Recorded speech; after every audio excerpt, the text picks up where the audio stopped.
което трябва да покрие евентуално филтъра, ако не си си платил найма, да мога да си платиш найма, да мога да покрием тока, водата, застраховка. Най-малкото, което ако примерно стане някакъв проблем с някакво оборудване, като ние сега ще опишеме нещата, които са това, което в момента го няма, но примерно трябва да стане до края на седмицата да ти донесем една плазма на 42, която е камерите работят, нови DVR, колкото разбрахте, нов. Долу оборудването в момента ще се провери всяко едно отделно, че работи. Да, всяко брана, бойлер и всяко. Да не говорим от това, че човек, ние имаме, и предполагам, че колегата ще съгласи с това нещо, няма да е против, ние имаме 3 човека, които са поддръжка.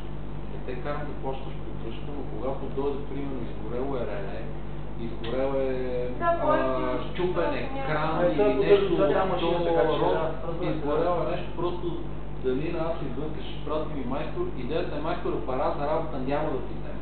Примерно щупен е екрана, ето сега в момента сменяме мека връзка, плащаш си меката връзка, това с тебе не тека сега да е молително вариант. Масите са ни... колко бяха масите? 15 трябва. 15 маси с по... с 60 стола това нещо го има. Тенците и всичко това нещо беше обновяно миналата година, пистолите, които ги правяхме са нови за тия слушате. Стъпчета малко трябва да се направят и общо взето това е така, че нещо стежаваш, как че да се говорим сега, може да купим някакво нещо, което беше нещо направим първо. Това ще бъде... Ти каквото си искаш, от тук нататък решаваш да бодитваш. Ние примерно това в момента не знам, понеже един майстор ни го няма, да мога да ти дам по бодитването, но принципно мога да се договоря, ако ще разчиташ, иначе ако ти решиш да смениш цветовете, да смениш, което би било добре. Това са, тук тази кочина отзад, която е, нали? Всичко това нещо ще бъде добре за тебе. Да. Но аз и колегата не искаме да участваме. Абсолютно, да.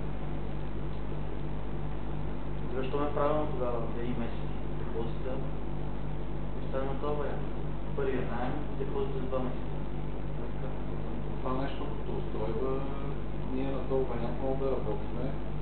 Може само това, което искам днес да направим, дали с Душко или с Асия, да направим един опис на ключа. Ще направим опис на ключа.